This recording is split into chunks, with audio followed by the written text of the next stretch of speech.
College student gets nuked by Charlie Kirk. I don't know about you all, but I am so sick and tired of hearing all these allegations of sexual assault that we hear constantly against political figures, namely on Republicans most of the time by Democrats who, frankly, are just a bunch of liars and should be called as such. Okay, I'm so sick of this politically correct culture of, oh, believe all women. Oh, they're always telling the truth. You have to listen to them. No, all right.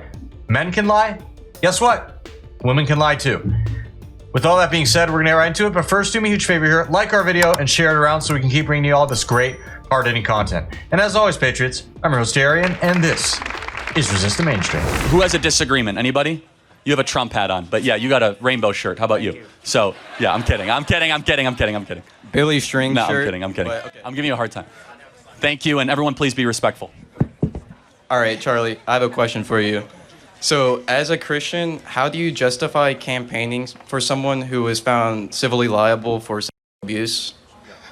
Okay, so, well, first of all, we as conservatives believe that that was like a Moscow show trial. It made no sense. How much about the trial do you know? I've read some of the witness transcripts.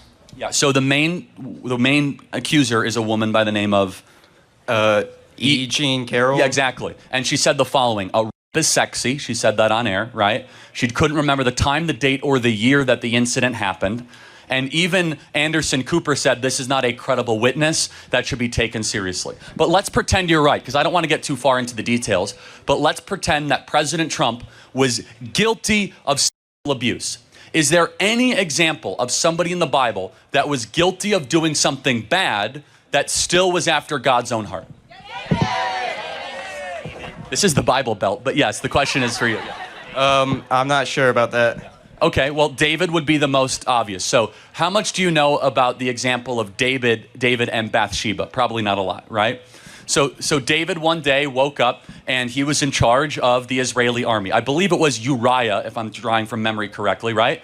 And Uriah was like the head infantry commander. Uriah had a wife, very beautiful, by the name of Bathsheba.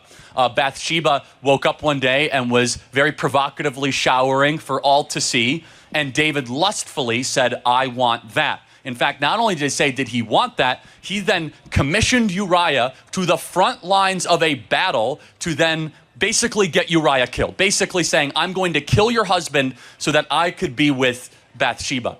He does that, he dies, he then weeps terribly, and God even draws him closer to him in this very, very difficult, mysterious story. A second example, of course, would be Samson. Samson is found in the book of Hebrews in the Hall of Faith. Samson lived such a colorful life that God came to him when he was in a prostitute's bed.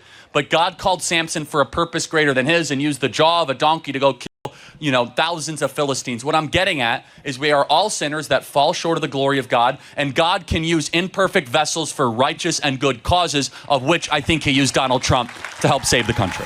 There are plenty examples in the Bible of people who went on to do great things after having a very troubled past. All right, just take a look at some of our saints. All right, you have St. Augustine, for instance. He lived a very hedonistic life, all right? Bunch of, sex out of marriage, that kind of stuff. He had a kid out of wedlock. He had a mistress for a long time. Very sinful life. Eventually turned it all around, repented, came to God, and became arguably one of the greatest Catholic theologians in world history. St. Paul is another great example. St. Paul actually was responsible for the persecution and even murder and death of so many Christians, all right? This was back when he was going under a different name, Saul of Tarsus. Had a huge conversion, went forth to God. I believe he went blind first. A bunch of stuff happened, completely turned it around, became a saint. Same area of Egypt is another interesting example. She was a prostitute for a long time, engaged in endless. She repented, came to God, and actually cast herself in the desert, living as a hermit for about, I think, something like 47 years. Really quite incredible. Okay. So you said that, so you think the court case was a witch hunt? Yes, I think that case was absolutely a witch hunt. And were the jurors, specifically the ones who found him liable, were they part of that?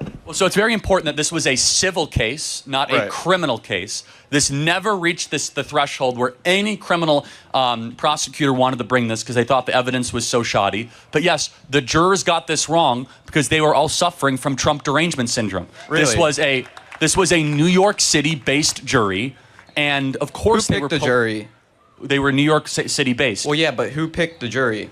Well, Trump's lawyer. Well, no, that's not true. They have input on the jury selection. But they get 3 strikes. Those strikes were used. The judge was hardly fair. Again, I'm happy to go into all the individual minutes, but let's use reason. Can I be a little provocative on this for a second, guys? Okay. And I'm gonna try to prove you wrong using a little provocation, and I'm gonna be politically incorrect. Is that okay? All right. Trigger warning. Okay. So let me understand this. Here is the world's wealthiest man. One of the world's wealthiest men, worth like $10 billion. He's got a show on the NBC Apprentice. He's literally married to a supermodel. He can have any woman on the world. And I'm supposed to believe at 2 p.m.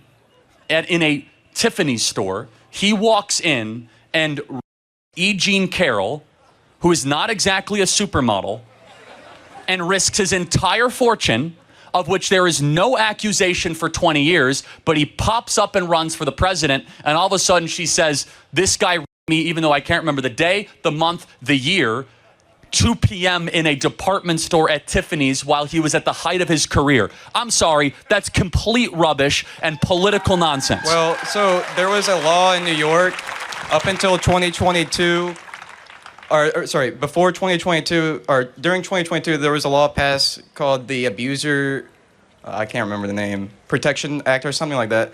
And it removed the statute of limitation, which was 1 year for civil cases for abuse. So that's how she had to wait so long until 2022.